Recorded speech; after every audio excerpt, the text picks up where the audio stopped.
2.5 दिन ਦਾ ਝੌਂਪੜਾ ਦਿਖਾਉਣ ਲੱਗਿਆ ਤੁਹਾਨੂੰ। 2.5 ਦਿਨ ਦਾ ਝੌਂਪੜਾ ਇਹਨੂੰ ਤਾਂ ਕਹਿੰਦੇ ਆ ਕਿਉਂਕਿ ਇਹ 2.5 ਦਿਨਾਂ ਦੇ ਵਿੱਚ ਹੀ ਤਿਆਰ ਹੋ ਗਿਆ ਸੀਗਾ। ਮੁਹੰਮਦ ਗੌਰੀ ਕਰੜਾ ਹੀ ਇੰਨਾ ਸੀ ਰਾਜਾ, ਉਹਨੇ ਮਿਸਤਰੀਆਂ ਨੂੰ ਪਤਾ ਨਹੀਂ ਕੀ ਕਹਿ ਕੇ ਕੈੜੇ ਕੀਤਾ, ਦੇ ਕਰੰਡੀ ਦੇ ਤੇਸੀ ਜਿਉਂ ਲੱਗੇ 2.5 ਦਿਨਾਂ ਦੇ ਵਿੱਚ ਇਮਾਰਤ ਖੜੀ ਕਰਤੀ ਉਹਨਾਂ ਨੇ। ਇਹਦਾ ਇਤਿਹਾਸ 8 ਸਦੀਆਂ ਤੋਂ ਵੀ ਪੁਰਾਣਾ ਮਿਲਦਾ ਤੇ ਇਤਿਹਾਸਕ ਤੱਥ ਬੜੇ ਰੌਚਕ ਆ। ਵੀਡੀਓ ਦੇ ਅਖੀਰ ਤੱਕ ਹਰਭੇਜ ਸਿੱਧੂ ਦੇ ਨਾਲ ਜੁੜੇ ਰਹੋ ਤੇ ਸ਼ੇਅਰ ਕਰਨਾ ਨਾ ਭੁੱਲਿਓ। ਸਤਿ ਸ੍ਰੀ ਅਕਾਲ ਜੀ ਸਾਰਿਆਂ ਨੂੰ। ਬਹੁਤ ਕਮਾਲ ਦੀ ਚੀਜ਼ ਵਿਖਾਉਣੀ ਆ। ਭਾਰਤ ਦੇ ਇਤਿਹਾਸ ਦੇ ਵਿੱਚ ਸਭ ਤੋਂ ਪੁਰਾਣੀ ਮਸਜਿਦ, ਇਹਨੂੰ ਕਹਿੰਦੇ ਆ 2.5 ਦਿਨ ਦਾ ਝੋਪੜਾ, ਤੇ ਤੁਹਾਡੇ ਸਾਹਮਣੇ 800 ਸਾਲ ਪੁਰਾਣੀ ਮਸਜਿਦ ਖੜੀ, ਇਹਨੂੰ 2.5 ਦਿਨ ਦਾ ਝੋਪੜਾ ਕਹਿੰਦੇ ਆ। ਕਿਹਾ ਜਾਂਦਾ ਵੀ ਮੁਹੰਮਦ ਗੌਰੀ ਨੇ ਬਣਵਾਈ ਸੀ 1192 ਦੇ ਵਿੱਚ। ਤਰਾਇਨ ਦੀ ਲੜਾਈ ਦੂਜੀ ਤਰਾਇਨ ਦੀ ਲੜਾਈ ਜਿੱਤ ਕੇ ਨਾ ਮੁਹੰਮਦ ਗੌਰੀ ਨੇ ਬਣਵਾਈ ਸੀ ਇਹ ਮਸਜਿਦ। ਇਸ ਮਸਜਿਦ ਬਣਾਉਣ ਤੋਂ ਪਹਿਲਾਂ ਮੁਹੰਮਦ ਗੌਰੀ ਨੇ ਪ੍ਰਿਥਵੀ ਰਾਜ ਚੌਹਾਨ ਨੂੰ ਕਰਨਾਲ ਦੇ ਨੇੜੇ ਥਾਂ ਪੈਂਦਾ ਤਰਾਇਨ, ਉੱਥੇ ਉਹਨੂੰ ਹਰਾਇਆ ਸੀ ਤੇ ਉਸ ਤੋਂ ਬਾਅਦ ਇਹ ਮਸਜਿਦ ਬਣਾਈ ਸੀ। ਕਿਹਾ ਜਾਂਦਾ ਵੀ 2.5 ਦਿਨਾਂ 'ਚ ਹੀ ਬਣਾਤੀ ਸੀ। ਮੁਹੰਮਦ ਗੌਰੀ ਨੇ ਆਪਦੇ ਬੰਦਿਆਂ ਨੂੰ ਕਹਿੰਦਾ ਸੀ ਕਿ ਭਾਈ ਮੇਰੇ ਕੋਲ ਸਮਾਂ ਹੈਗਾ 2.5 ਦਿਨ ਦਾ, ਤੇ ਉਸ ਸਮੇਂ ਕਾਰੀਗਰਾਂ ਨੂੰ ਉਹਨੇ ਕਰੜੇ ਕਰਕੇ ਕਹਿਤਾ ਸੀ ਵੀ ਇਹਨੂੰ 2.5 ਦਿਨਾਂ 'ਚ ਬਣਾ ਦਿਓ। ਤੇ ਫਿਰ ਉਹਨਾਂ ਨੇ ਕੀ ਕੀਤਾ, ਵਿਦਵਾਨਾਂ 'ਚ ਮਤਭੇਦ ਦਾ, ਅੱਡ-ਅੱਡ ਇਤਿਹਾਸਕਾਰਾਂ ਦੀਆਂ ਅੱਡ-ਅੱਡੀਆਂ ਸੋਚਾਂ ਹੁੰਦੀਆਂ, ਜੋ ਖੋਜਾਂ ਹੁੰਦੀਆਂ ਨੇ ਉਹਦੇ ਮੁਤਾਬਕ ਕਿਹਾ ਜਾਂਦਾ ਵੀ ਕਿਸੇ ਸਮੇਂ ਇਹ ਹਿੰਦੂਆਂ ਦੀ ਯੂਨੀਵਰਸਿਟੀ ਹੁੰਦੀ ਸੀ, ਸੰਸਕ੍ਰਿਤ ਦੀ ਯੂਨੀਵਰਸਿਟੀ ਹੁੰਦੀ ਸੀ, ਤੇ ਉਸ ਯੂਨੀਵਰਸਿਟੀ 'ਚ ਹੇਰ ਫੇਰ ਕਰਕੇ ਕੁਝ ਢਾਹ ਕੇ ਕੁਝ ਨਵਾਂ ਕੁਝ ਫਿੱਟ ਕਰਕੇ ਇਹਨਾਂ ਨੇ ਇਹ ਮਸਜਿਦ ਤਿਆਰ ਕੀਤੀ ਸੀਗੀ। ਤੇ ਤੁਸੀਂ ਵੇਖੋਗੇ ਕਿ ਜਿਹੜੇ ਮਹਿਰਾਬ ਆ ਨਾ, ਜਿਹੜੇ ਉਹ ਪੁਰਾਣੇ ਲਏ ਗਏ ਨੇ, ਪੁਰਾਣੇ ਮੰਦਰਾਂ ਦੇ ਲਏ ਗਏ ਨੇ, ਮਤਲਬ ਉਹਨਾਂ ਦੇ ਸਮਾਨ ਨੂੰ ਫਿੱਟ ਕਰਕੇ 2.5 ਦਿਨਾਂ 'ਚ ਤਿਆਰ ਕਰਤੀ ਸੀ। ਤੇ 2.5 ਦਿਨ ਦਾ ਮਕਬਰਾ ਕਿਉਂ ਪਿਆ ਗਿਆ, ਇਹਦੇ ਕਈ ਧਾਰਨਾ, ਇਸ ਤੋਂ ਬਿਨਾਂ ਹੋਰ ਵੀ ਇੱਕ ਧਾਰਨਾ, ਉਹ ਵੀ ਤੁਹਾਨੂੰ ਦੱਸਾਂਗੇ। ਆਓ ਚੱਲੀਏ। ਦਰਸ਼ਕੋ ਗੱਲ ਦੱਸਦੇ ਹਾਂ ਵੀ ਇਸ ਵਕਤ ਇੱਥੇ ਇਕੱਠ ਬਹੁਤ ਆ, ਨਮਾਜ਼ ਵੀ ਅੰਦਰ ਅਦਾ ਕਰ ਰਹੇ, ਆਪਾਂ ਬਾਹਰ ਦੇ ਫਰਮਾ ਰਹੇ ਹਾਂ, ਤੇ ਲੋਕ ਬਹੁਤ ਦੇਖਣ ਆਉਂਦੇ ਆ ਇੱਥੇ, ਕਿਉਂਕਿ ਬਹੁਤ ਜ਼ਿਆਦਾ ਪੁਰਾਣੀ ਕਰਕੇ ਇਸ ਮਸਜਿਦ ਨੂੰ ਬਹੁਤ ਸਾਰੇ ਦੂਰੋਂ ਲੋਕ ਦੇਖਣ ਆਉਂਦੇ ਆ। ਇਹ ਮਸਜਿਦ ਬਣੀ ਹੈਗੀ ਆ ਅਜਮੇਰ ਦੇ ਵਿੱਚ, ਇਸ ਕਰਕੇ ਤੁਹਾਨੂੰ ਲੋਕ ਨਜ਼ਰ ਆ ਰਹੇ ਹੋਣਗੇ। ਇਸ ਚੀਜ਼ ਦੀ ਖੂਬਸੂਰਤੀ ਹੈ ਇਹ ਕਿ ਇੱਥੇ ਹਰ ਧਰਮ ਦੇ ਬੰਦੇ ਆਉਂਦੇ ਨੇ, ਕਿਉਂਕਿ ਰੱਬ ਦੇ ਘਰ ਸਭ ਦੇ ਸਾਂਝੇ ਹੁੰਦੇ ਨੇ, ਭਾਵੇਂ ਉਹ ਕਿਸੇ ਵੀ ਮਜ਼ਹਬ ਨੂੰ ਸੰਬੰਧ ਰੱਖਦੇ ਹੋਣ। ਇਹ 2.5 ਦਿਨ ਦਾ ਝੋਪੜਾ, ਇਹ ਲਫ਼ਜ਼ ਕਿੱਥੋਂ ਆਇਆ? ਸੂਫੀਆਂ ਦਾ ਮੰਨਣਾ ਕਿ ਜ਼ਿੰਦਗੀ ਆ ਸਾਡੀ 2.5 ਦਿਨਾਂ ਦੀ ਹੁੰਦੀ ਆ, 2.5 ਦਿਨਾਂ ਦੀ ਜ਼ਿੰਦਗਾਨੀ। ਆਪਣੇ ਗਾਣੇ ਵੀ ਆਉਂਦੇ ਰਹੇ ਆ ਵੀ ਉਸੇ ਆਧਾਰ ਤੇ ਲਿਆ ਗਿਆ ਵੀ ਇਹ ਬੰਦੇ ਦੀ 2.5 ਦਿਨ ਦੀ ਜ਼ਿੰਦਗਾਨੀ ਆ। ਹੱਕ ਸੱਚ ਤੇ ਚੰਗੇ ਤਰੀਕੇ ਨਾਲ ਇਹਨੂੰ ਭਾਈ ਹੰਡਾ ਲਓ, ਇਹਨੂੰ ਜਿਉਂ ਲਓ, ਚੰਗੇ ਕੰਮ ਕਰ ਲਓ, ਮਤਲਬ ਸੂਫੀਆਂ ਦਾ ਇਹ ਫਰਮਾਨ ਸੀਗਾ। ਹੋ ਸਕਦਾ ਵੀ ਉਸੇ ਆਧਾਰ ਤੇ ਇਹਦਾ ਨਾਂ 2.5 ਦਿਨ ਦਾ ਝੌਂਪੜਾ ਪਿਆ ਹੋਵੇ। ਇਹਦੇ ਮਗਰ ਹੋਰ ਵੀ ਬਹੁਤ ਸਾਰੇ ਕਾਰਨ ਹੋ ਸਕਦੇ ਆ। ਇਸ ਤੋਂ ਬਿਨਾਂ ਦੱਸਦਾ ਵੀ 18ਵੀਂ ਸਦੀ ਦੇ ਵਿੱਚ ਇੱਥੇ ਸੂਫੀਆਂ ਨੇ ਵੱਡਾ ਪ੍ਰੋਗਰਾਮ ਕੀਤਾ ਸੀਗਾ, ਉਹ 2.5 ਦਿਨ ਤੱਕ ਚੱਲਿਆ ਸੀ। ਮਤਲਬ ਉਸ 2.5 ਦਿਨ ਲਫ਼ਜ਼ ਨੂੰ ਇਹਨਾਂ ਨੇ ਡਿਫਾਈਨ ਕੀਤਾ ਸੀਗਾ, ਮਤਲਬ ਪਰਿਭਾਸ਼ਿਤ ਕੀਤਾ ਸੀ ਉਹਨਾਂ ਵੇਲਿਆਂ ਦੇ ਵਿੱਚ। ਇਹਦੇ ਬਹੁਤ ਸਾਰੇ ਪਿੱਲਰ ਨੇ। ਇੱਕ ਉਹ ਤਾਂ ਵੇਖੋਗੇ, ਇੱਕ ਪਰਲੇ ਪਾਸੇ ਪਿੱਲਰ ਤਾਂ ਸਲਾਮਤ ਆ ਤੇ ਔਰਲਾ ਪਾਸਾ ਡਿੱਗਿਆ ਹੋਇਆ ਵਾ, ਮਤਲਬ ਇਹ ਕਿਸੇ ਨਾ ਕਿਸੇ ਸਮੇਂ ਹਮਲਾਵਾਂ ਦਾ ਸ਼ਿਕਾਰ ਹੋਈ ਆ। ਹਮਲਿਆਂ ਦਾ ਕਾਰਨ ਇਹ ਸੀ ਕਿ ਬਹੁਤ ਸਾਰੀਆਂ ਚੀਜ਼ਾਂ ਸਮਾਂਤਰ ਨਹੀਂ ਸੀ ਮਿਲਦੀਆਂ, ਉਹ ਟੁੱਟੀਆਂ ਹੋਈਆਂ ਮੰਦਰਾਂ ਦੀਆਂ ਚੀਜ਼ਾਂ ਉਹ ਵੀ ਵਰਤੀਆਂ ਗਈਆਂ। ਜਦੋਂ ਇਹਦੇ ਆਲੇ ਦੁਆਲੇ ਖੁਦਾਈ ਕੀਤੀ ਗਈ ਨਾ, ਇੱਥੋਂ ਬਹੁਤ ਸਾਰੀਆਂ ਪੁਰਾਣੀਆਂ ਮੂਰਤੀਆਂ ਮਿਲੀਆਂ ਸੀਗੀਆਂ, ਹੋਰ ਬਹੁਤ ਕੁਝ ਪੁਰਾਣਾ ਮਿਲਿਆ ਸੀ। ਉੱਥੋਂ ਸਾਬਤ ਹੁੰਦਾ ਵੀ ਕਿਸੇ ਸਮੇਂ ਹਿੰਦੂਆਂ ਦਾ ਵੀ ਰਿਹਾ ਵਾ। ਇਸ ਤੋਂ ਪਹਿਲਾਂ ਹੋਰ ਦੱਸਦਿਆਂ ਤੁਹਾਨੂੰ ਮੈਂ, 7ਵੀਂ ਸਦੀ ਦੇ ਵਿੱਚ ਜਿਹੜੇ ਜੈਨੀ ਆ ਉਹ ਕਹਿੰਦੇ ਭਾਈ ਇਹ ਸਾਡਾ ਹੁੰਦਾ ਸੀ। ਕਾਰਨ ਇਹ ਆ ਕਿ ਉਹ ਕਹਿੰਦੇ ਵੀ 7ਵੀਂ ਸਦੀ ਦੇ ਵਿੱਚ ਅਸੀਂ ਇੱਥੇ ਸਾਡੇ ਗੁਰੂ ਨੇ ਵੱਡਾ ਕੋਈ ਸਮਾਗਮ ਕੀਤਾ ਸੀਗਾ, ਇਸ ਕਰਕੇ ਉਹ ਇਹਨੂੰ ਆਪਦਾ ਦੱਸਦੇ ਆ। ਮੈਨੂੰ ਤਾਂ ਇਉਂ ਲੱਗਦਾ ਵੀ ਜਿਹੜੀ ਦੁਨੀਆ ਦੀ ਖੂਬਸੂਰਤ ਚੀਜ਼ ਹੁੰਦੀ ਆ ਉਹ ਸਾਰਿਆਂ ਨੂੰ ਆਪਦੀ ਹੀ ਲੱਗਦੀ ਹੁੰਦੀ ਆ। ਤੇ ਇਹ ਸੀ 2.5 ਦਿਨ ਦਾ ਮਕਬਰਾ ਆਪਾਂ ਦੇਖ ਰਹੇ। ਹੋਰ ਵੀ ਬਹੁਤ ਸਾਰੀਆਂ ਗੱਲਾਂ ਕਰਨੀਆਂ, ਬਹੁਤ ਵਿਸ਼ਾਲ ਇਤਿਹਾਸ ਹੈ ਇਹਦਾ। ਦਰਸ਼ਕੋ ਦੱਸਦੇ ਵੀ ਜਿਹੜਾ ਆਹ ਡਿਜ਼ਾਈਨ ਸੀ ਇਸ ਮਸਜਿਦ ਦਾ, ਅਬੂ ਬਕਰ ਨੇ ਬਣਾਇਆ ਸੀ ਤੇ ਕੌਤਬਦੀਨ ਐਬਕ ਦੀ ਦੇਖ ਰੇਖ ਦੇ ਵਿੱਚ ਇਹ ਬਣੀ ਸੀ ਸਾਰੀ ਮਸਜਿਦ। ਭਾਈ ਜ਼ਿੰਮੇਵਾਰੀ ਨਹੀਂ ਜਿਵੇਂ ਆਪਾਂ ਲਾ ਦਿੰਦੇ ਕਿਸੇ ਨੂੰ ਵੀ ਵੱਡਾ ਪ੍ਰੋਗਰਾਮ ਘਰ 'ਚ ਚੱਲਦਾ ਹੋਵੇ, ਭਾਈ ਫਲਾਨਿਆ ਤੂੰ ਉੱਥੇ ਡਿਊਟੀ ਦੇਣੀ ਆ, ਉਵੇਂ ਕੌਤਬਦੀਨ ਐਬਕ ਨੇ ਬਣਵਾਈ ਸੀ ਆਪਦੀ ਦੇਖ ਰੇਖ ਦੇ ਵਿੱਚ। ਅਬੂ ਬਕਰ ਨੇ ਇਹਦਾ ਡਿਜ਼ਾਈਨ ਤਿਆਰ ਕਰਾਇਆ ਸੀਗਾ ਆਰਕੀਟੈਕਚਰ ਦੇ ਤੌਰ ਤੇ। ਤੁਸੀਂ ਦੱਸਦੇ ਹਾਂ ਵੀ ਜਿਹੜੀ ਖੂਬਸੂਰਤ ਚੀਜ਼ ਹੁੰਦੀ ਆ ਨਾ, ਉਹ ਸਾਰਿਆਂ ਨੂੰ ਲੱਗਦੀ ਹੁੰਦੀ ਇਹ ਮੇਰੀ ਆ। ਉਸੇ ਤਰੀਕੇ ਨਾਲ ਮੈਨੂੰ ਅੱਜ ਆਉਣ ਲੱਗੀ ਜਾਂਦਾ ਵੀ ਇਹ ਮੇਰੀ ਆ, ਤੇ ਇਸੇ ਕਰਕੇ ਇਹ ਬਚੀ ਵੀ ਹੋਈ ਆ, ਹੈ ਨਾ। ਤੇ ਇਹਨਾਂ ਨੂੰ ਦੱਸਦੇ ਹਾਂ ਵੀ ਇਹਦਾ ਜੋ ਸੁੰਦਰੀਕਰਨ ਆ ਉਹ ਸ਼ਮਸ਼ਦੀਨ ਨੇ ਕਰਵਾਇਆ ਸੀਗਾ। ਜਿਹੜੇ ਸੁੰਦਰ ਨਮੂਨੇ ਪਵਾਏ ਸੀ, ਜਿਹੜੇ ਤੁਹਾਨੂੰ ਬਰੀਕੀ ਨਾਲ ਦੱਸ ਰਹੇ ਆ ਇਹਦੇ ਵਿੱਚ ਬਰੀਕੀ। ਤੇ ਤੁਹਾਨੂੰ ਦਿਖਾ ਦਿਆਂ ਇੱਥੇ ਹੋਰ ਮੈਂ ਇੱਕ ਆ ਬੁਰਜ ਪਿੱਲਰ ਬਣੇ ਹੋਣੇ ਆ, ਇਹ ਮਹਿਰਾਬ ਜੀ ਨੇ ਇੱਕ ਕਿਸਮ ਦੇ। ਭਈਆ ਪਲੀਜ਼ ਮੜਾ ਆਹ ਦੇਖੋ, ਆਹ ਉਸ ਸਮੇਂ ਦੇ ਪੁਰਾਣੇ ਬਣੇ ਹੋਏ ਆ। ਇੱਥੇ ਉਹ ਦਰਵਾਜ਼ਾ ਹੋਊਗਾ, ਜਿਵੇਂ ਉਹਦੇ ਵਿੱਚ ਇੱਕ ਛੋਟਾ ਜਿਹਾ ਖੋਲ ਪਿਆ ਹੋਇਆ, ਮਤਲਬ ਕਿ ਉਹਦੇ ਵਿੱਚ ਦਰਵਾਜ਼ਾ ਕੋਈ ਨਾ ਕੋਈ ਫਿੱਟ ਹੁੰਦਾ ਹੋਊਗਾ, ਕਿਸੇ ਨਾ ਕਿਸੇ ਪਾਸਿਓਂ ਚੱਕ ਕੇ ਲਿਆਂਦਾ ਹੋਊਗਾ। ਆ ਨਿੱਕੇ ਨਿੱਕੇ ਝਰੋਖੇ ਫੁੱਲ ਬਣੇ ਹੋਏ ਆ, ਪੱਥਰਾਂ ਨੂੰ ਕੱਟ ਕੱਟ ਕੇ ਆ ਫੁੱਲ ਬਣੇ ਹੋਏ ਆ ਸਾਰੇ ਦੇਖੋ। ਤੇ ਇਹਦੇ ਅੰਦਰ ਵੀ ਵੇਖੋਗੇ ਕਿ ਫੁੱਲ ਨਜ਼ਰ ਆਉਣਗੇ। ਬਾਈ ਸੁਜਿੰਦਰ ਵੀਰੇ ਦਿਖਾਇਓ ਮੜਾ ਜਿਹਾ, ਅੰਦਰ ਦਿਖਾ ਦਿਓ। ਆ ਦੇਖੋ ਉਹ ਵੀ ਫੁੱਲ ਬਣੇ ਹੋਏ ਆ। ਇਹ ਪੱਥਰ ਦੀ ਮਤਲਬ ਕਾਲਾ ਪੱਥਰ ਆ ਇਹ ਕਿਸਮ ਦਾ। ਤੇ ਇਧਰਲੇ ਪਾਸੇ ਦਿਖਾ ਦਿਆਂ ਤੁਹਾਨੂੰ ਮੈਂ, ਆਹ ਦੇਖੋ ਪੱਥਰ ਦੇ ਉੱਤੇ ਨਕਾਸ਼ੀਆਂ, ਪੁਰਾਣੇ ਪੱਥਰ ਹੀ ਚਣ ਕੇ ਲਾਏ ਹੋਏ ਆ। ਤੇ ਦੱਸਦੇ ਆ ਵੀ ਇਹ ਜੋ ਸਮੇਂ ਤੇ ਬਦਲਾਅ ਹੁੰਦੇ ਰਹੇ, ਕਿਉਂਕਿ ਰਾਜਿਆਂ ਮਹਾਰਾਜਿਆਂ ਹੁੰਦੇ ਰਹੇ, ਇਹਨੂੰ ਸੁੰਦਰ ਹੀ ਬਣਾਉਂਦੇ ਗਏ, ਇਸ ਕਰਕੇ ਇਹ ਬੱਜ ਬਹੁਤ ਜ਼ਿਆਦਾ ਸੁੰਦਰ ਬਣਿਆ ਹੋਇਆ ਵਾ। ਇਸ ਇਮਾਰਤ ਦੇ ਨਾ ਤੁਹਾਨੂੰ 1-1 ਇੰਚ ਤੇ ਕਲਾਕਾਰੀ ਦਾ ਨਮੂਨਾ ਮਿਲ ਜੂਗਾ।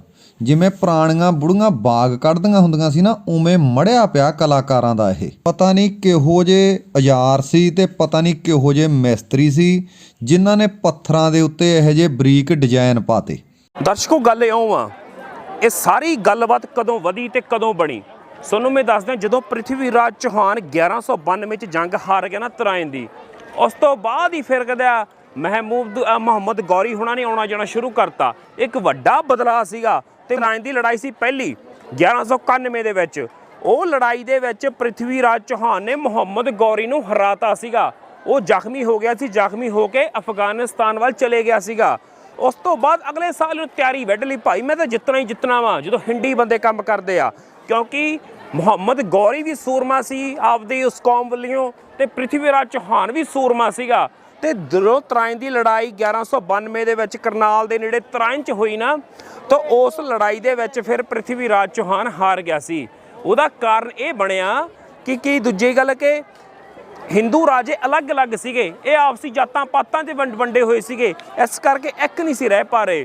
ਜਿਹੜੇ ਮੁਹੰਮਦ ਗੌਰੀ ਦੇ ਬੰਦੇ ਸੀ ਉਹ ਮਗਰੋਂ ਹੀ ਫੌਜ ਇਕੱਠੀ ਕਰਕੇ ਆਏ ਸੀ। ਉਹਨਾਂ ਦਾ ਮਨਸੂਬਾ ਵੀ ਇੱਕ ਸੀ ਕਿ ਜੇ ਆਪਾਂ ਮਗਰ ਮੁੜਨਾ ਭਾਈ ਆਪਦੇ ਘਰਾਂ ਨੂੰ, ਤਾਂ ਸਾਨੂੰ ਆਪਦੀ ਦਮ ਨਾਲ ਲੜਨਾ ਹੋਊਗਾ, ਸਾਨੂੰ ਜਿਉਂਦੇ ਰਹਿਣਾ ਹੋਊਗਾ। ਜਿਉਂਦੇ ਰਹਿਣ ਲਈ ਫਿਰ ਉਹਨਾਂ ਨੇ ਬਹਾਦਰੀ ਦੇ ਜੌਹਰ ਵਿਖਾਏ। ਤੇ ਇੱਕ ਹੋਰ ਵੱਡੀ ਉਹਨਾਂ ਦੀ ਜਿੱਤ ਦਾ ਕਾਰਨ ਇਹ ਸੀ ਕਿ ਉਹਨਾਂ ਨੇ ਨਵੇਂ ਹਥਿਆਰ ਇਜਾਦ ਕਰ ਲਏ ਸੀਗੇ, ਜਿਸ ਦੀ ਟੱਕਰ ਸਾਡੇ ਮਤਲਬ ਭਾਰਤ ਦੇ ਉਸ ਸਮੇਂ ਪ੍ਰਿਥਵੀ ਰਾਜ ਚੌਹਾਨ ਦੀ ਸੈਨਾ ਝੱਲ ਨਹੀਂ ਪਾਈ, ਕਿਉਂਕਿ ਇਹਨਾਂ ਕੋਲੇ ਹਾਥੀ ਸੀ। ਜਿਹੜੇ ਹਾਥੀ ਸੀਗੇ ਉਹ ਡਰਦੇ ਕਰਕੇ ਆਪਣੇ ਆਪ ਹੀ ਆਪਦੀ ਫੌਜ 'ਤੇ ਹਮਲਾ ਕਰ ਪੈਂਦੇ ਸੀ, ਮਤਲਬ ਆਪਦੀ ਫੌਜ ਨੂੰ ਹੀ ਲਿਤੜ ਦਿੰਦੇ ਸੀ। ਇਹ ਨੁਕਸਾਨ ਹੋਇਆ। ਦੂਸਰੀ ਗੱਲ ਵੀ ਭਾਰਤੀ ਰਾਜਿਆਂ ਨੇ ਉਹਨਾਂ ਸਮਿਆਂ 'ਚ ਪ੍ਰਿਥਵੀ ਰਾਜ ਚੌਹਾਨ ਦਾ ਸਾਥ ਨਹੀਂ ਸੀ ਦਿੱਤਾ। ਤੇ ਦੂਜੀ ਪ੍ਰਿਥਵੀ ਰਾਜ ਚੌਹਾਨ ਬਾਰੇ ਮੈਂ ਤੁਹਾਨੂੰ ਵੱਡੀ ਗੱਲ ਦੱਸ ਦਿਆਂ, ਜਿਹੜਾ ਦਾ ਪਿਓ ਸੀ ਨਾ, ਅਜਮੇਰ ਦੇ ਵਿੱਚ ਹੀ ਉਹਦਾ ਅਧਿਕਾਰ ਹੁੰਦਾ ਸੀਗਾ। ਤੇ ਅਜਮੇਰ ਦੇ ਰਾਜੇ ਦਾ ਪੁੱਤਰ ਸੀਗਾ ਪ੍ਰਿਥਵੀ ਰਾਜ ਚੌਹਾਨ। ਜਿਹੜੇ ਭਾਲੇ ਹੁੰਦੇ ਸੀਗੇ ਜਾਂ ਹੋਰ ਸਮਾਨ ਹੁੰਦਾ ਸੀਗਾ, ਉਹਨਾਂ ਦਾ ਭਾਰ ਨੇਜਾ ਵਰਸ਼ਾ ਭਾਲਾ 207 ਕਿਲੋ ਦਾ ਭਾਰ ਹੁੰਦਾ ਸੀ। ਸਰੀਰ ਤੌਰ ਤੇ ਬਹੁਤ ਤਕੜਾ ਸੀਗਾ ਤੇ ਯੋਧਾ ਸੀ, ਸੂਰਮਾ ਸੀ। ਆਖਰ ਤੇ ਸ਼ਹਾਦਤ ਪ੍ਰਾਪਤ ਕਰ ਗਿਆ ਸੀ ਮੁਹੰਮਦ ਗੌਰੀ ਦੇ ਕੋਲ ਆ ਕੇ। ਇਸੇ ਤਰੀਕੇ ਨਾਲ ਇਤਿਹਾਸ ਸਮੇਂ ਤੇ ਕੁਝ ਬਦਲਾਅ ਹੁੰਦੇ ਰਹਿੰਦੇ ਆ, ਨਵੀਆਂ ਖੋਜਾਂ ਵੀ ਹੁੰਦੀਆਂ ਰਹਿੰਦੀਆਂ ਨੇ। ਪਰ ਜੋ ਮਹਾਨ ਲੋਕ ਹੁੰਦੇ ਨੇ, ਭਾਵੇਂ ਉਹ ਕਿਸੇ ਵੀ ਧਰਮ ਦੇ ਹੋਣ, ਮਜ਼ਹਬ ਦੇ ਹੋਣ, ਉਹ ਸਤਿਕਾਰ ਦੇ ਪਾਤਰ ਹੁੰਦੇ ਨੇ, ਕਿਉਂਕਿ ਉਹ ਆਪਦੇ ਕੌਮ ਦੇ ਹੀਰੋ ਹੁੰਦੇ ਨੇ। ਜੇ ਆਪਾਂ ਮੁਹੰਮਦ ਗੌਰੀ ਨੂੰ ਉਸ ਕੌਮ ਵੱਲੋਂ ਦੇਖਾਂਗੇ ਤਾਂ ਉਹ ਲੱਗੂਗਾ ਵੀ ਉਹ ਵੀ ਕਮਾਲ ਦਾ ਹੀਰੋ ਸੀ। ਤੇ ਜਦੋਂ ਆਪਾਂ ਪ੍ਰਿਥਵੀ ਰਾਜ ਚੌਹਾਨ ਨੂੰ ਹਿੰਦੂਇਜ਼ਮ ਦੇ ਤੌਰ ਤੇ ਵੇਖਾਂਗੇ ਤਾਂ ਲੱਗੂਗਾ ਵੀ ਇਹ ਵੀ ਬੰਦਾ ਸੂਰਮਾ ਹੀ ਸੀ। ਇਸੇ ਕਰਕੇ ਸਾਨੂੰ ਦੋਨਾਂ ਪੱਖਾਂ ਤੋਂ ਦੋਨਾਂ ਦਾ ਸਤਿਕਾਰ ਰੱਖਣਾ ਜ਼ਰੂਰੀ ਹੁੰਦਾ। ਤੁਸੀਂ ਵੀ ਅਗਰ ਇਤਿਹਾਸ ਪੜ੍ਹਦੇ ਹੋ ਨਾ, ਕਿਸੇ ਇੱਕ ਦਾ ਨਾ ਪੜ੍ਹੋ, ਜੇ ਤੁਹਾਨੂੰ ਪਸੰਦ ਆ ਉਹ ਵੀ ਪੜ੍ਹੋ, ਉਦੋਂ ਉਲਟ ਵਾਲਾ ਵੀ ਪੜ੍ਹੋ ਵੀ ਭਾਈ ਤੁਹਾਡੇ ਖਿਲਾਫ ਵਾਲੇ ਬੰਦੇ ਨੇ ਕੀ ਲਿਖਿਆ। ਇਸੇ ਤਰੀਕੇ ਨਾਲ ਤੁਹਾਡੀ ਸ਼ਹਿਨਸ਼ੀਤਾ ਵੀ ਬਣਦੀ ਆ। ਤੇ ਇੱਥੇ ਇਹ ਸੀਗੀ 2.5 ਦਿਨ ਦਾ ਝੋਂਪੜਾ ਮਸਜਿਦ, ਤੇ ਬੜੀ ਪਿਆਰੀ ਮਸਜਿਦ ਆ। ਤੁਸੀਂ ਵੀ ਕਦੇ ਆਇਓ ਜਾਇਓ। ਤੇ ਹਜੇ ਤਾਂ ਬਹੁਤ ਸਾਰੀਆਂ ਗੱਲਾਂ ਪੱਲਾ ਕਰਦੇ ਤੇ ਸੁੰਦਰੀਕਰਨ ਬਾਰੇ ਵੀ ਆਪਾਂ ਗੱਲਾਂ ਬਾਤਾਂ ਕਰਦੇ ਹਾਂ। ਆਹ ਹੈਗਾ ਇਹਦਾ ਐਂਟਰੀ ਗੇਟ, ਵੱਡਾ ਮੇਨ ਗੇਟ। ਇਹਦੇ ਤੇ ਵੀ ਦੇਖੋ ਆ ਨਕਾਸ਼ੀ ਕੀਤੀ ਹੋਈ ਆ ਤੇ ਖੂਬਸੂਰਤੀ ਦੇ ਨਾਲ ਵੱਡੇ ਵੱਡੇ ਇੱਕੋ ਕਾਰ ਦੇ ਪੱਥਰ ਲੱਗੇ ਆ, ਕਿਤੇ ਆਹ ਪੱਥਰ ਲੱਗੇ ਆ। ਕਿਹਾ ਜਾਂਦਾ ਵੀ ਇਹਦੇ ਨਾਲ ਸਰੋਤ ਵੀ ਹਿੰਦੂਆਂ ਦਾ ਕਿਉਂ ਸੀਗਾ, ਇਹਦੇ ਕਿਤੇ ਨਾ ਕਿਤੇ ਸਿੱਲਾਂ ਇਹੋ ਜਿਹੀਆਂ ਲੱਗੀਆਂ ਜਿਨ੍ਹਾਂ ਤੇ ਹਿੰਦੂਇਜ਼ਮ ਬਾਰੇ ਲਿਖਿਆ ਗਿਆ ਵੀ ਇੱਥੇ ਮੰਦਿਰ ਹੁੰਦਾ ਸੀਗਾ। ਹੁਣ ਮੈਨੂੰ ਸਮਝ ਨਹੀਂ ਆ ਰਹੀ ਵੀ ਕਿੱਥੇ ਲਿਖਿਆ, ਕਿਉਂਕਿ ਆਪਾਂ ਨੂੰ ਨਾ ਤਾਂ ਸੰਸਕ੍ਰਿਤ ਸਮਝ ਆਉਂਦੀ ਹੈ ਤੇ ਨਾ ਫਾਰਸੀ ਜ਼ੁਬਾਨ ਆਉਂਦੀ ਹੈ, ਨਾ ਉਰਦੂ ਆਉਂਦੀ ਹੈ ਨਾ, ਇਸ ਕਰਕੇ। ਪਰ ਲਿਖਿਆ ਇੱਥੇ ਕਿਸੇ ਨਾ ਸਿੱਲਾਂ ਦੇ ਵਿੱਚ ਕਿਤੇ। ਤੇ ਆਹ ਦੇਖੋ, ਆ ਤਾਂ ਤੱਕ ਬਹੁਤ ਖੂਬਸੂਰਤ ਵੱਡਾ ਦਰਵਾਜ਼ਾ ਵਾ, ਤੇ ਲੱਕੜ ਦੇ ਦਰਵਾਜ਼ੇ ਬਹੁਤ ਮਜ਼ਬੂਤ ਲੱਗੇ ਹੋਏ ਆ। ਆਹ ਲੱਕੜ ਦਾ ਦਰਵਾਜ਼ਾ ਵੀ ਇੱਥੇ ਬਹੁਤ ਖੂਬਸੂਰਤ ਆ। ਆਹ ਦੇਖੋ, ਆ ਵੱਡੇ ਵੱਡੇ ਕੁੰਡੇ ਲੱਗੇ ਹੋਏ ਆ ਨਾ, ਇਹਦੇ ਅਰਲਾਂ ਬਾਰੀਆਂ ਕਰੜੇ ਸੀ ਕੰਮ ਯਾਰ, ਮਜ਼ਬੂਤ ਸੀ। ਤੇ ਦੂਜੀ ਗੱਲ, ਇਹ ਖੁੱਲ੍ਹਾ ਹੀ ਰਹਿੰਦਾ ਵਾ ਤੇ ਰੱਬ ਦਾ ਘਰ ਆ, ਭਾਵੇਂ ਉਹ ਹਿੰਦੂਆਂ ਵੱਲੋਂ ਸੀ ਜਾਂ ਮੁਸਲਮਾਨਾਂ ਵੱਲੋਂ, ਕੰਮ ਦੀ ਚੀਜ਼ ਆ। ਮਤਲਬ ਸਾਰਿਆਂ ਨੂੰ ਕਿਤੇ ਨਾ ਕਿਤੇ ਹਜੇ ਤੱਕ ਸਲਾਮਤ ਆ। ਮੈਂ ਪਹਿਲਾਂ ਹੀ ਦੱਸਿਆ ਵੀ ਏਕੇ ਦਾ ਪ੍ਰਤੀਕ ਆ। ਇੱਕ ਆ ਬਹੁਤ ਸੋਹਣੀ ਚੀਜ਼ ਆ, ਆਹ ਦੇਖੋ ਨਿੱਕੀ ਜਿਹੀ ਛਤਰੀ ਵਾਂਗੂ ਬਣਾਇਆ ਹੋਇਆ। ਇੱਧਰ ਹੀ ਤੁਹਾਨੂੰ ਮੈਂ ਦਿਖਾ ਦਾਂ, ਲੋਕ ਤੁਹਾਨੂੰ ਦੱਸ ਹੀ ਰਹੇ ਹੋਣਗੇ ਵੀ ਕਿੰਨੇ ਲੋਕ ਘੁੰਮਣ ਇੱਥੇ ਆਉਂਦੇ ਆ। ਬਹੁਤ ਖਿੱਚ ਦਾ ਕੇਂਦਰ ਆ ਇਹ। ਆ ਜਾਓ ਮੇਰੇ ਨਾਲ। ਦਰਸ਼ਕੋ ਆ ਸੀ ਖੂਬਸੂਰਤ ਛਤਰੀ ਜੀ ਵਾਂਗੂ ਬਣਿਆ ਹੋਇਆ। ਆ ਦੇਖੋ ਬਹੁਤ ਸਾਰੇ ਨਮੂਨੇ ਪਾਏ ਹੋਏ ਨੇ। ਮੇਰੇ ਖਿਆਲ 'ਚ ਮੈਨੂੰ ਲੱਗਦਾ ਵੀ ਜਿਵੇਂ ਕੁਝ ਦੇਵੀ ਦੇਵਤਿਆਂ ਦੇ ਚਿੱਤਰ ਹੋਣ, ਇਸ ਕਿਸ ਦੀ ਨਕਾਸ਼ੀ ਕੀਤੀ ਹੋਈ ਆ। ਤੇ ਸਮੇਂ ਦੇ ਨਾਲ ਪੱਥਰ ਥੋੜਾ ਭੁਰਨਾ ਸ਼ੁਰੂ ਹੋ ਗਿਆ, ਪਰ ਫਿਰ ਵੀ ਖੂਬਸੂਰਤੀ ਜਿਵੇਂ ਥੱਲੇ ਸਕੇਅਰ ਦੇ ਵਿੱਚ ਆ, ਉਸ ਤੋਂ ਬਾਅਦ ਗੁਲਾਈ ਦੇ ਵਿੱਚ ਆ, ਤੇ ਆ ਨਿੱਕੇ ਨਿੱਕੇ ਡੱਬੇ ਬਣਾਏ ਹੋਏ ਆ, ਹਨਾ। ਬਹੁਤ ਪਿਆਰੀ ਚੀਜ਼ ਆ। ਤੇ ਇੱਧਰਲੇ ਪਾਸੇ ਵੀ ਦੇਖੋ ਇਹ ਗੋਲ ਪਿੱਲਰ ਆ। ਆ ਦੇਖੋ ਆ ਵੀ ਪੱਥਰ ਹੀ ਪੱਥਰ, ਨਿਰਾ ਪੱਥਰ ਹੀ ਵਰਤਿਆ ਗਿਆ, ਪੱਥਰ ਔਰ ਚੂਨਾ। ਇੱਧਰਲੇ ਪਾਸੇ ਵੀ ਦੇਖੋਗੇ ਆ ਦੇਖੋ ਕਿੱਡੇ ਸੋਹਣੇ ਡਿਜ਼ਾਈਨ ਨੇ। ਆ ਦੇਖੋ ਵੀਰੇ ਜ਼ੂਮ ਕਰਕੇ ਦਿਖਾਇਓ। ਆ ਦੇਖੋ ਆ ਕਿੱਡੇ ਨਕਾਸ਼ੀਦਾਰ, ਮੈਂ ਕਹਿੰਦਾ ਸੀ ਯਾਰ ਧੰਨ ਆ ਯਾਰ ਮਿਸਤਰੀ, ਕਿਵੇਂ ਯਾਰ ਕਲਾਕਾਰੀ ਕਰੇ ਗਏ। ਤੇ ਆ ਦੇਖੋ ਕਿੱਡਾ ਕਮਾਲ ਦੇ ਕੰਮ ਸੀ। ਆ ਦੇਖੋ ਕਿੱਡਾ ਸੋਹਣਾ ਨਮੂਨੇ, ਮਤਲਬ ਆਰਕੀਟੈਕਚਰ ਦੇ ਤੌਰ ਤੇ ਕਮਾਲ ਸੀ। ਪਤਾ ਨਹੀਂ ਕਿੰਨੀ ਸਮਾਂ ਲੱਗਿਆ ਹੋਊਗਾ ਜਿਹੜੇ ਆ ਹਸਿਲਾਂ ਨੂੰ ਬਣਾਇਆ ਗਿਆ, ਘੜ ਕੇ ਇਹੋ ਜਿਹੇ ਡਿਜ਼ਾਈਨ ਪਾਏ ਗਏ ਨੇ। ਦਰਸ਼ਕੋ ਇਹ ਸੀ 2.5 ਦਿਨ ਦਾ ਝੌਂਪੜਾ ਅਜਮੇਰ ਦੇ ਵਿੱਚ, ਬੜਾ ਖੂਬਸੂਰਤ ਆ, 800 ਸਾਲ ਪੁਰਾਣਾ। ਮਤਲਬ ਕਿ ਜਿਹੜੀ ਮਸਜਿਦ ਆ ਨਾ ਤਕਰੀਬਨ 800 ਸਾਲ ਹੋ ਗਿਆ। ਭਾਰਤ ਦੀ ਸਭ ਤੋਂ ਪੁਰਾਣੀ ਮਸਜਿਦ ਸੀ ਜਿਹੜੀ ਤੁਸੀਂ ਵੇਖੀ ਆਪਣੇ ਚੈਨਲ ਤੇ। ਮੈਨੂੰ ਇਉਂ ਲੱਗਦਾ ਵੀ ਇਹ ਪੰਜਾਬੀ ਦਾ ਪਹਿਲਾ ਚੈਨਲ ਆ ਜਿੱਥੇ ਤੁਸੀਂ ਇਹ ਚੀਜ਼ ਵੇਖ ਰਹੇ ਹੋ, ਕਿਉਂਕਿ ਇੱਥੇ ਪਹੁੰਚਣਾ ਵੀ ਇੱਕ ਚੁਣੌਤੀ ਹੁੰਦੀ ਆ। ਕਿਉਂਕਿ ਜਿਹੜਾ ਕਿਲਾ ਵੀ ਸੀ ਤਾਰਾਗੜ੍ਹ ਦਾ ਦਿਖਾਵਾਂਗੇ, ਉੱਥੇ ਪਹੁੰਚਣਾ ਵੀ ਚੁਣੌਤੀ ਸੀ। ਉੱਥੇ ਤਾਂ ਸਮਝ ਲਓ ਅਸੀਂ ਵਾਹਿਗੁਰੂ ਕਰਦੇ ਹੋਈ ਪਹੁੰਚੇ ਆ, ਤੇ ਇੱਥੇ ਵੀ ਬਹੁਤ ਔਖੇ ਤਰੀਕੇ ਨਾਲ ਆਉਣਾ ਪੈਂਦਾ। ਸੁਣਨ ਮੈਂ ਦੱਸਦਾ ਵੀ ਜਦੋਂ ਵੀ ਇੱਥੇ ਆਉਣਾ ਹੋਵੇ ਨਾ, ਕਦੇ ਆਟੋ ਰਿਕਸ਼ੇ ਵਾਲੇ ਤੋਂ ਸਲਾਹ ਨਾ ਲਿਓ, ਤੁਸੀਂ ਸਧਾਰਨ ਬੰਦਿਆਂ ਤੋਂ ਪੁੱਛਿਓ, ਜਾਣਕਾਰੀ ਲਿਓ, ਫਿਰ ਆਇਓ। ਤੇ ਆਵੇ ਬਟੂਏ ਪਰਸ ਵਗੈਰਾ ਭਾਈ ਸੰਭਾਲ ਕੇ ਰੱਖਿਓ, ਤੇ ਫਿਰ ਨਾ ਕਿ ਉਹ ਵੀ ਗੱਲ ਵਿਗੜ ਗਈ। ਪਰ ਫਿਰ ਵੀ ਤੁਸੀਂ ਧਿਆਨ ਰੱਖਣਾ ਆਪਦਾ ਲਾਜ਼ਮੀ, ਚੁਕੰਨੇ ਹੋ ਕੇ ਆਉਣਾ ਵਾ। ਜਦੋਂ ਵੀ ਆਉਣਾ ਵਾ ਦੁਨੀਆ ਨੂੰ ਘੁੰਮ ਫਿਰ ਕੇ ਵੇਖੋ। ਆਪਣੇ ਗੁਰੂ ਨਾਨਕ ਸਾਹਿਬ ਨੇ ਵੀ ਇਹੀ ਕੀਤਾ ਸੀਗਾ ਵੀ ਤੂੰ ਦੁਨੀਆ ਨੂੰ ਘੁੰਮ ਫਿਰ ਕੇ ਵੇਖਿਆ ਸੀ, ਤੇ ਦੇਖ ਲਓ ਫਿਰ ਉਹਨਾਂ ਦਾ ਗਿਆਨ ਕਿੱਥੇ ਗਿਆ ਸੀ। ਤੇ ਆਪਾਂ ਵੀ ਉਹਨਾਂ ਦੇ ਹੀ ਵਾਰਸ ਆ ਜਾਂਦੇ ਆ, ਤਾਂ ਆਪਾਂ ਨੂੰ ਵੀ ਘੁੰਮ ਫਿਰ ਕੇ ਦੁਨੀਆ ਵੇਖਣੀ ਚਾਹੀਦੀ ਆ। ਸੋ ਦਰਸ਼ਕੋ ਅਗਲੀ ਵਾਰੀ ਨਵਾਂ ਵਿਸ਼ਾ ਫਿਰ ਲੈ ਕੇ ਹਾਜ਼ਰ ਹੋਵਾਂਗੇ। ਮਿਹਰਬਾਨੀ, ਧੰਨਵਾਦ।